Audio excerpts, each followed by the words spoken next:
Hey, love, how are you? Good. Just feeling like I had like a COVID scare. So, Oh no. no, we're good. I'm like, oh, isn't that great? Oh no, not like, bro, you're on the other side of a computer. I realize that I'm fine, but it's like the minute you hear that, you're like, are you okay? It's a Yeah. lot. 2020 is just a lot, boo. It's been one of those years. However, first of all, Surf Mesa, you're talking to Miami, the new hits 97.3. I'm Kimmy B. I'm the host of the SoFlo Morning Show, and it's a pleasure to have you safely and socially distanced, obviously, Yeah. via Zoom. I do want to say, first of all, saw you watching the Seattle Seahawks yesterday. I was doing a little Instagram stalking. Oh, yeah. I love the Seahawks. So even though you've moved to LA, you're not a bandwagon person. You're not going with the Chargers or the Rams. No, I love the Seahawks. Look, I have a Russell Wilson jersey just like behind here. I Like love it. I love forever. it. Funny story. So my old college roommate is actually the D line coach for the Seahawks. Oh, really?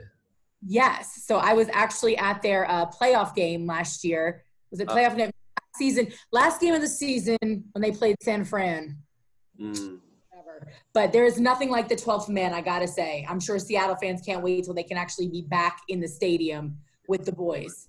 I know. I miss it. Right? But It's a lot. yeah. But anyway, you're doing well. You've had an incredible 2020. We have to talk a little bit because like this is kind of mind-blowing to me. We've been playing your song. I'm on two different stations. I'm on one of our sister stations in Tampa as well, which I do a night show there. I do mornings in Miami. And obviously, like nights are a little bit more aggressive, in the radio world. We're quicker to jump on new music. So we've been playing I Love You Baby for months. Sweet. And the first time I heard it, I was so excited. I love the original song, obviously. And the minute you hear it, you're just like, oh, and especially because it's like, it's the hook the entire time. It's so incredible. But I mean, what a freaking way to just kind of kickstart everything. I know you were working on Bedroom for a long time. I know that you've been doing music Yeah. much longer than what TikTok would have us believe. Yeah. Um, Yeah, that's true. but how incredible has this been for you? How excited are you? Talk to me about like, just the whirlwind that it's been since you really started kind of dropping stuff in the social media sphere. Yeah. It's been just like amazing. Obviously, nothing short of a blessing came with this song, but I've always known that music was gonna just be a huge part of my life. My dad Mm-hmm. was in a jazz band like since he was in middle school. Yep. Made my middle name like Adderley, which is a jazz like sax player, and Okay. so I've always just wanted to do something with music like since I was like 9. That's when my brother showed me the software to like make beats on, and then so I just like started making this electronic music since I took it more seriously in high school, and that's when I was making Mm-hmm. like really like chill stuff that was like bedroomy, hence the Yeah. EP named Bedroom.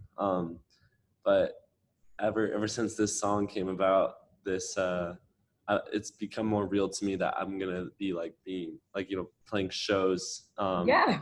yeah, just like dance music. And so since this song has had like a life, I've been just making as much dance music, and so that's definitely what's to expect next. I love it. I love And it. No, I was listening. It's funny because even I was on, like I said, I'm a little bit of an Instagram stalker. When I get ready for an interview, I love to go to people's social media. I think it's such a fun voyeuristic way to see who and what an artist is, especially with younger artists, because you guys are so much, I think, more forthcoming with your real lives and personalities than a lot of, our more established artists who are still very much like, I post about business and, you guys have grown up in this social media space. So you're very much who you are. And you're playing a piano piece in the studio yeah, somewhere. And it's incredible. And I can't help but say, like, I feel like musically you're an old soul. And I don't mean that in a negative way at all. And I don't know if no, that's your jazz roots yeah, coming through, but I feel like you grew up listening to like Billy Joel and like really just dope musicians that like, I mean, give me some artists that your dad or that your parents played around the house that some of your fans would be like, who?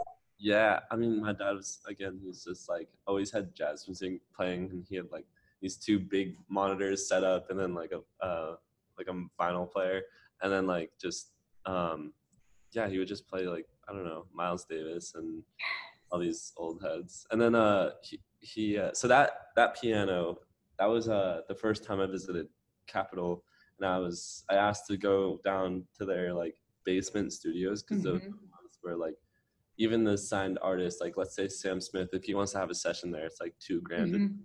And I just got like a quick tour, and so I was down there like no face mask because I was like before anything.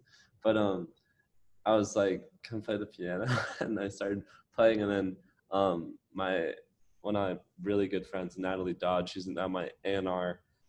She was just recording me, and then after I got up, and she was like, "That was Nat King Cole's piano," and then I was like, "Oh," and I told my dad, and he was like, "What?" Like, honestly, I didn't know who that was, and then I go on and like I was like, You "Oh, Google. like heard this song." So yeah. Incredible. Playing when you were playing. Oh, that was I learned just like the key B flat major, and so I was just kind of like bouncing around chords, and then like the right hand was doing whatever, so it was just like improv. That was you? That was just What? you? That was just Yeah. you? Like, I would shut my computer screen on you and just refresh, just because, like, okay, that's incredible. Anyway, okay. So like I said, I didn't know if you were playing somebody's piece. Like, that's really spectacular. And I was listening to Bedroom before we started. And again, I don't know if you've ever like, so it kind of had that, I don't want to say new age, but it definitely was more chill than what I would have expected from a 17-year-old. Like, and I mean, just the vibe was, it was very, I don't know, it was just very different than anything, again, that I've heard. And that's saying a lot, considering I've been doing radio for a long time. So that's why I say you give me this older soul vibe, like you're on some whole other Surf Mesa stuff. Is that right to say? Yeah, I mean, thank you, I guess.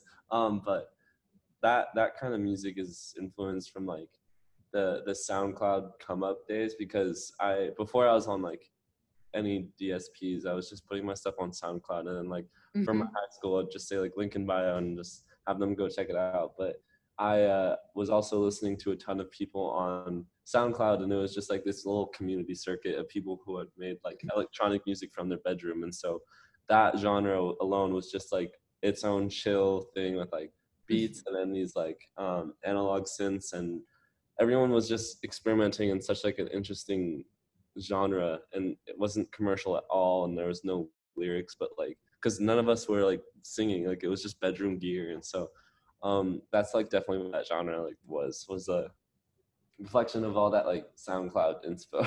So Well, yeah, it's I would call it funny SoundCloud. because I love that. And it gave me these vibes of, and you're probably not gonna know who this is either, but there's an artist called Enya, and she's one of the biggest recording artists on the planet. Like, and she's done tons of movie score, like but it's this new age Celtic thing, but it's very like, just, there's this peaceful vibe to it, but like, there's not a lot of people that do it. So when I was listening to it, I was like, what's this 17-year-old? Like, what is happening right now? But it was so dope. So I hope that you don't lose that. I'm all for dance music and I'm all for EDM, but I love that lane. And I think that it brings something so different than what we hear. Yeah. But like, what do you consider yourself? Because obviously, I feel like it's weird. You're starting to grow in your career. You end up on TikTok. You have this song that blows up, but you haven't really had the chance to do like the DJ circuit. You haven't had the chance yet to get out there like a Kygo or like a Martin Garrix and play these major festivals and then start producing your own stuff. So you're kind of like skipping to the head of the line, but I'm sure that that's something that you look forward to doing. So if somebody asked you right now, are you a DJ? Are you an artist, a producer? Are you all of those things? Where does your heart really lie? Like, what are you most passionate about doing? Yeah, I'm most passionate about just like having a fun live show. And so that follows music that will just give really bright energy. And so I know that this like live aspect is coming up before we know it, but I'm definitely taking the time until then to put out this kind of music where it's just like bright energy and just like people that like can hear it and just have a great time. And so my SoundCloud bio, this whole like come up was just like sounds for good feels. And so yeah, I'll be leaving the space of it being really chill and down tempo, but I'll still just keep like the same, Yeah. just like same love to it into this higher energy. And so that's yeah, that's where I'd want to lean more towards, is that just like dance world for sure. I love it. Well, we can't wait to get back into that space. I mean, being in Miami, obviously, we're the home of Ultra Music Festival. You know what I mean? You have a Tomorrowland. If you had to make your list of festivals that you would love to play, like which ones are at the top of that list? Um, wow, I mean, I've honestly never been to a festival in my life, so I think just like off of the media, I'd like to say like Coachella or something. Uh-huh. Just like if Yeah, we're just gonna start small. yeah. Oh, yeah. Well, No, I'm kidding. I'm joking. I'm joking. I'm like, yeah, like just let's yeah, play Coachella in front of 800,000 people. Like, yeah. sure. That'd be. I mean, that's so dope. But like Coachella, also like X Games would be super tight because I grew up like snowboarding too. Just like Washington, there's a lot of mountains and stuff. Yep. Yeah, just like snowboarding would be cool to like do after you play a set. And so Yep. um, I don't know what else. Maybe like They should somewhere. add that to the X Games. Do they have DJs at the X Games? If they don't, they really should. It's like a little live performance, like halftime show. We need to get you on that. Like that's outdoors. We don't need masks. They can definitely have music at that right now. I mean, what do Mm. we I think we can definitely make that happen sooner than later.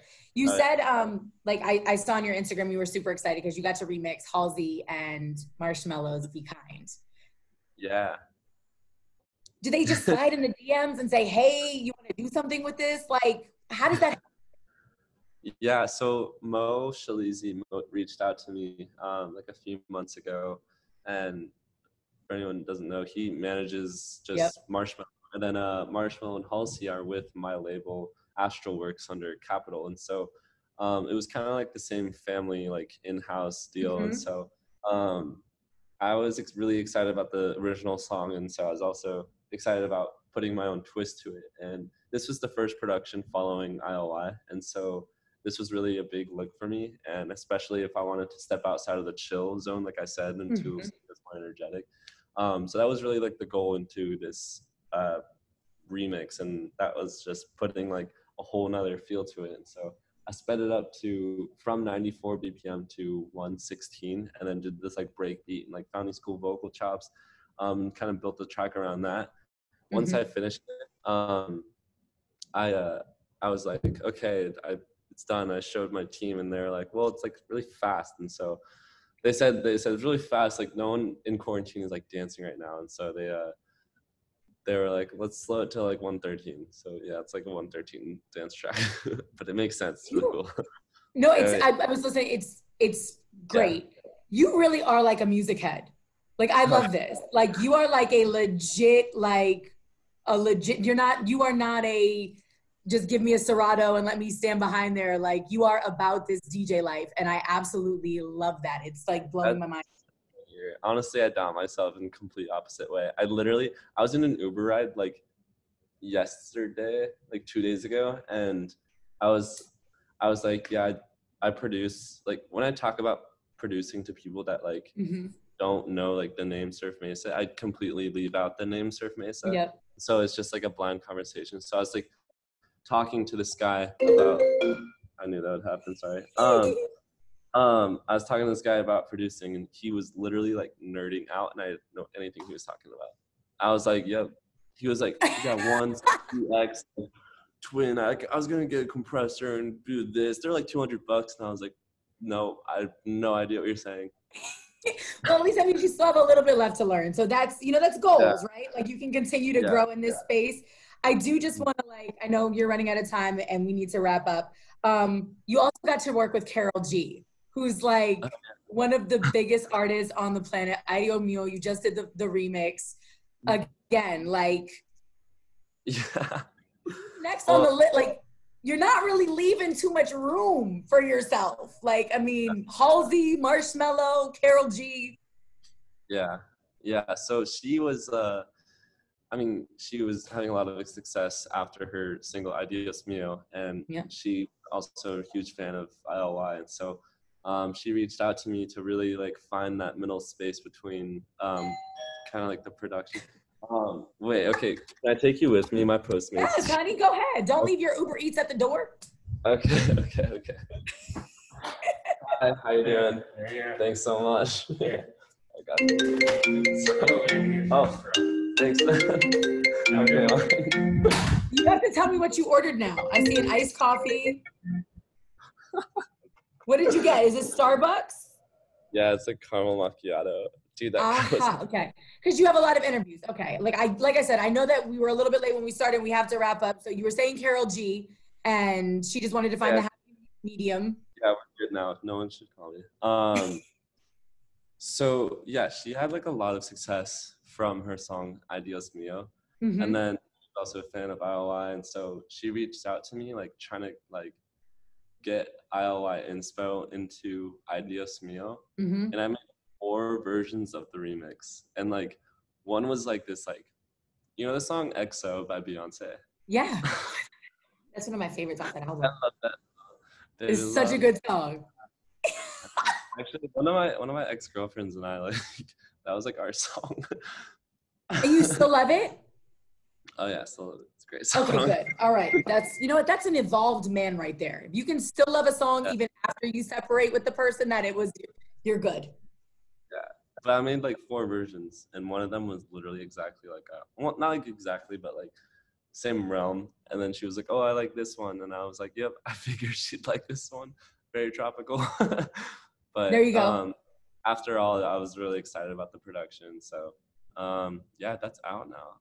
It came like before I realized it would come out. Yeah, it like dropped like 2 days ago or something, right? That's incredible. Yeah.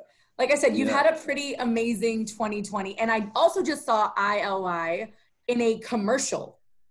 Oh, really? Which one?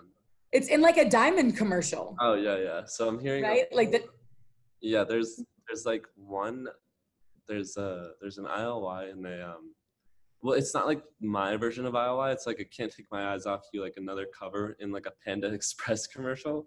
And then there's but yours is in the diamond commercial, isn't it? Like yeah, in the diamond right? one. Yeah. And then like Pitbull just made it like an IOI, which is like, okay, cool, Pitbull. And he literally mine was the first to say "I love you, baby" in parentheses. All these other covers, it was "Can't Take My Eyes Off You." Yeah. Pitbull version, it's like "Take Care, oh baby" parentheses "I love you, baby" in English. It's like, cool, Pitbull, Mr. Yep. Well, when you come to Miami, you can definitely hang out with him, I'm sure. Or maybe you'll do a remix for him because you seem to be the go-to guy right now. And at 20 yet? Are you even 20? Are you 20 yet? Yeah. You like just turned 20 though. Like this is yeah. Is that, like I said, a hell of a way to jumpstart your career. So I say congratulations. Thank you for ILY. It has literally been one of my favorite songs for the 2020. It's such a vibe. Like it literally puts me in such a good mood every time I hear it. So I'm excited to see whatever you have next. I hope you don't stop at just music because something tells me you could definitely score some stuff. Like seeing you at that piano, like, I don't know if that's something that you want to do ever, like if it's movies. You said what? I said that'd be cool. I love Hans Zimmer. He's done like a lot of my favorite songs. The Gladiator theme song. Yep. Now We're Free. Oh my gosh. So, but like I said, you sitting at that piano and even the stuff that you did on Bedroom, like those are the vibes that I was getting. So don't ever limit yourself. Like I said, enjoy this time. As soon as things open up and you get to do live shows, I'm sure they're going to be epic. Take your time to like, create what that's going to be, you know what I mean? Which I'm sure you're doing. You know, and just enjoy the moment, man. Like you seem like you're doing exactly what you're meant to be doing and what you love. Hell yeah. Thank you so much. That's so he's like, I do want to say one more thing though. The socks. Do you have a thing with socks? What thing with socks? Oh, I'm wearing some cool striped socks right now. I feel like you have it like the sock game is on point. Like I saw some like tie-dye blue socks. I saw some socks that said like root. I swimmy socks. You're a sock guy? Yeah, I love socks. All high socks. Oh yeah, these ones. Yes, those ones. I was like, I started scrolling. I was like, let me see if he's like about that sock life. And sure down like lots of high socks. Your pants usually show off your socks. If you're wearing socks, they're usually I was like, he's a sock guy. I love it. Well, now at least we know what to get you. As a little artist present when you come through the new It's 97.3. I'll have to keep my eyes out for some dope socks, maybe some Seattle Seahawks socks. I don't know. We'll figure it out. Yes, love it. Mesa, thank you. You've been incredible. Again, best of luck, my love. Just stay focused on making music that makes you happy, and I promise you it's going to make the world happy, okay? Oh my gosh, thank you so much. Come on. Be blessed. Stay healthy, okay? I will. All right, my love. Bye. Bye.